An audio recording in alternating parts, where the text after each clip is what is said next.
हाय। तो एक और वीडियो में आपका स्वागत है। और जब से मैं वीडियो बना रही हूँ तब से एक मैसेज, एक कमेंट मुझे बहुत आता है कि स्वीडन कैसे मूव कर सकते हैं। तो आज मैं आपको इस सवाल का भी जवाब दे दूँगी। आज मैं आपको बताऊँगी कि इंडिया से अगर आप स्वीडन मूव करना चाहते हैं तो क्या क्या तरीके हैं। अब इंडिया से स्वीडन आने के लिए वैसे 4-5 मेन तरीके हैं और अलग अलग हैं थोड़े से ये तरीके। अब इन तरीकों को मैं आपको बहुत बेसिक में, शॉर्ट में समझाऊंगी। मैं उनकी डिटेल में या उनकी स्टेप बाय स्टेप प्रोसेस में नहीं जाऊंगी, क्योंकि उसको लेके इंटरनेट पे बहुत सारी अच्छी वीडियो भी हैं। और स्वीडन की आप वेबसाइट पे जाएंगे माइग्रेशन की, तो वहाँ भी अच्छे से सब डिटेल्स बताई है। तो आप पे जो भी तरीका इसमें से लागू पड़ता है उसको आप चुन के बाकी की डिटेल्स देख सकते हैं। फिलहाल मैं आपको बेसिक तरीके बताती हूँ। तो स्वीडन आने के लिए सबसे पहला तरीका मैं आपको बताती हूँ, वो है कि आप नौकरी के लिए आए। तो अगर आप इंडिया में किसी ऐसी कंपनी के लिए नौकरी करते हैं जिसकी एक ब्रांच स्वीडन में भी हो, तो आप डायरेक्ट ट्रांसफ़र ले सकते हैं अगर वो आपको दे रहे हैं, और आप स्वीडन आ सकते हैं। और ज़्यादातर इंडिया से जो लोग स्वीडन आते हैं वो इसी तरीके से आते हैं, कंपनी ट्रांसफ़र लेते हैं। तो ये एक तरीका है, इसमें आपको ज़्यादा कुछ करने की ज़रूरत नहीं है। अगर आप आपकी कंपनी में काम कर रहे हैं तो बस वहाँ आप रिक्वेस्ट कर सकते हैं, या अगर आप एलिजिबल हैं तो वो आपको भेजेंगे। बाकी आपको इसमें कोई प्रोसेस नहीं कर रही है। तो ये एक तरीका है। अब इसमें आईटी वगैरह की फील्ड में ज़्यादातर जॉब्स होते हैं, दूसरी फील्ड में थोड़े से कम चांसेस हैं। तो ये एक तरीका है। अब दूसरा तरीका क्या है? तो दूसरा तरीका है कि आप जॉब सीकर वीज़ा लेके आएँ। तो जॉब सीकर वीज़ा एक वीज़ा दी जाती है कि अगर आप हाईली क्वालिफाइड है, जैसे कि आपके पास अगर किसी अच्छी फील्ड में मास्टर्स डिग्री है, डिमांडिंग कोई फील्ड हो, तो आप अप्लाई कर सकते हैं जॉब सीकर वीज़ा के लिए। फिर आप यहाँ आ सकते हैं। वो वीज़ा का टाइम अलग अलग होता है, 1 साल तक की आपको वीज़ा मिल सकती है। यहाँ आके फिर आप नौकरी ढूंढ सकते हैं। अब इसके लिए कुछ रिक्वायरमेंट होती है पढ़ाई को लेके, और शायद आइल्स वगैरह को भी लेके हो सकती है, और आपको एक्सपीरियंस भी होना चाहिए, आपकी फील्ड भी डिपेंड करती है। तो ये सारी रिक्वायरमेंट्स आपको पूरी करनी है, और आपको आपके अकाउंट में कुछ पैसे भी दिखाने होते हैं। तो हर साल ये लोग थोड़ा सा अलग अलग अमाउंट डिसाइड करते हैं, उस हिसाब से होता है। तो उसकी भी डिटेल्स आपको मिल जाएगी, मैं सारी वेबसाइट्स भी डिस्क्रिप्शन में डाल दूंगी। तो ये होता है जॉब सीकर वीज़ा। अब यहाँ आने के बाद आप नौकरी ढूंढ सकते हैं, मिल सकती है आपको नौकरी, लेकिन बहुत आसान भी नहीं है मिलना, लेकिन ये एक तरीका है। अब एक और तरीका है कि आप इंडिया में बैठ के स्वीडन की कंपनियों में जॉब्स के लिए अप्लाई करिए। तो स्वीडन में काफ़ी सारी कंपनीज़ हैं, काफ़ी सारे स्टार्टअप्स हैं, इंटरनेशनल कंपनियां हैं, स्वीडन की कंपनियां हैं, कुछ इंडियन भी कंपनियां हैं। तो इनकी वेबसाइट्स होती हैं कुछ, एक तो आप लिंक्डइन वगैरह पे तो अप्लाई कर ही सकते हैं। यहाँ की भी वेबसाइट्स है जो कि मैं आपको डिस्क्रिप्शन में उनके लिंक्स भी दे दूँगी। तो आप इंडिया से अप्लाई कर सकते हैं। अगर आपको जॉब मिल जाती है तो वो कंपनी आपको वर्क परमिट दे सकती है, और फिर आप स्वीडन आ सकते हैं। इसमें आपको ज़्यादा कुछ करने की ज़रूरत नहीं है, बस जॉब अप्लाई करना है। लेकिन ये तरीका बहुत मुश्किल है, लगभग नामुमकिन के बराबर ही है। हाँ, अगर आप आईटी जैसी कोई डिमांडिंग फील्ड में हैं, या और किसी ऐसी डिमांडिंग फील्ड में है, तो आपको इंडिया में बैठ के भी नौकरी मिल सकती है। बाकी ये तरीका थोड़ा सा मुश्किल है। अब इसके बाद का तरीका है बिजनेस वीज़ा। अगर आप यहाँ आके बिजनेस करना चाहते हैं तो ये भी अच्छा तरीका है।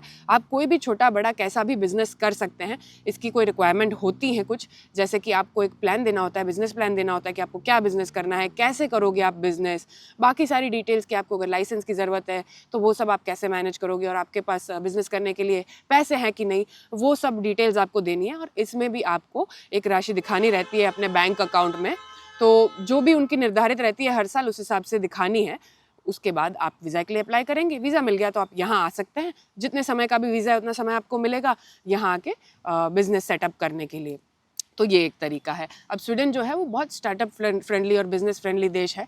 तो ये तरीका काम कर सकता है अगर आपको बिजनेस का अच्छा एक्सपीरियंस है, अच्छा ज्ञान है। अब आपको मैं एक आखिरी तरीका बताती हूँ, जो कि बाकी सब तरीकों से थोड़ा सा आसान है। हालांकि पहले वाले तरीके जितना आसान नहीं है कि अगर आपको सीधी आपकी कंपनी यहाँ पे ट्रांसफ़र कर देती है, लेकिन बाकी तरीकों से ये बेहतर है। तो आप यहाँ पे स्टूडेंट वीज़ा लेके आ सकते हैं।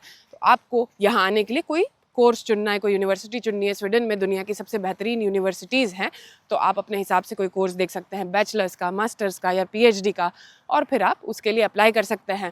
उसमें अब रिक्वायरमेंट्स होती हैं, जैसे आप मास्टर्स के लिए अप्लाई कर रहे हैं तो कुछ बैचलर्स की रिक्वायरमेंट हो सकती हैं, और भी लैंग्वेज वगैरह की, कि जैसे आपको अंग्रेज़ी आनी चाहिए तो उसके लिए आइल्स दिखाना होगा, या आपकी एजुकेशन दिखानी होगी कि अंग्रेज़ी में हुई है।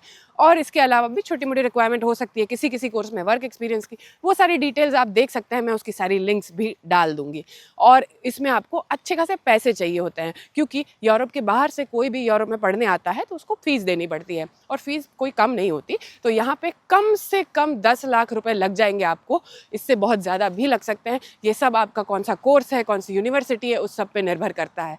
इस सब के अलावा आपको यहाँ रहने के लिए भी पैसे चाहिए होंगे, तो ये भी थोड़ा बहुत फ़र्क पड़ेगा कि आप कहाँ रह रहे हैं, किस शहर में हैं और कैसी जगह पे हैं, आपका खर्चा महीने का कितना होता है, लाइफस्टाइल वगैरह के हिसाब से होता है।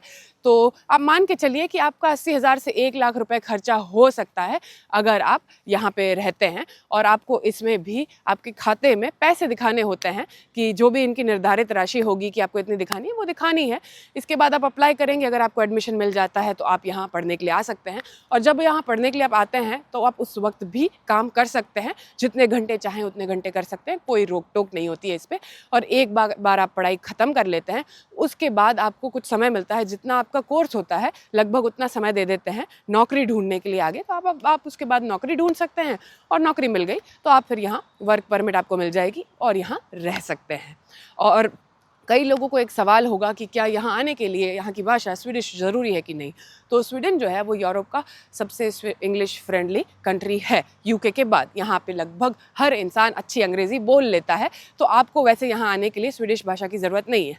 हालांकि आप सीखेंगे तो अच्छा होगा, किसी भी देश में रहने के लिए उनकी भाषा आएगी तो सही ही रहता है, लेकिन कोई रिक्वायरमेंट नहीं होती है। अब आप किस पेशे में काम कर रहे हैं ये सब उस पर भी निर्भर करता है। जैसे आप IT वगैरह में हैं तो आपको स्वीडिश की इतनी ज़्यादा ज़रूरत नहीं पड़ेगी। हो सकता है कि किसी कंपनी के ऐसे नियम कायदे हो कि स्वीडिश चाहिए, पर वैसे नहीं पड़ती है आमतौर पे इन फील्ड्स में। इसके अलावा अगर आप किसी ऐसी ऑन साइट रोल पे हैं, जिस तरह से डॉक्टर हो गया, मेडिकल हो गया, या और कोई कैफ़े वगैरह के जॉब हो गए, रेस्टोरेंट के जॉब हो गए, इन सब में तो पढ़ ही सकते हैं, तो ये आपके प्रोफेशन पे डिपेंड करता है।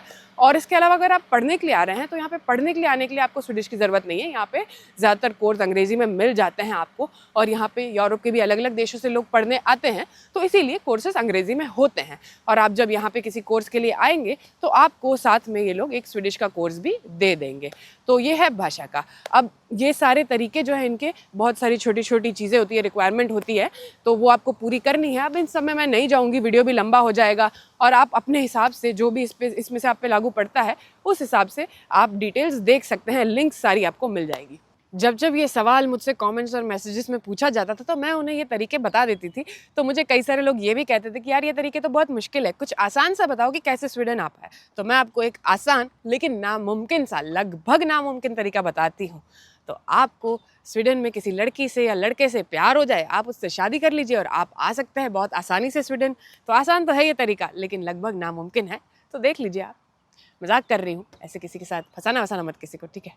तो बस मैंने आपको सारे तरीके बता दिए हैं कि कैसे स्वीडन आना है। आप अपने हिसाब से जो भी तरीका आप पे लागू होता है उसको चुन सकते हैं। बहुत सोच समझ के चुनिएगा, क्योंकि स्वीडन में अभी जॉब मार्केट इतनी अच्छी नहीं है, तो आप देख लीजिएगा।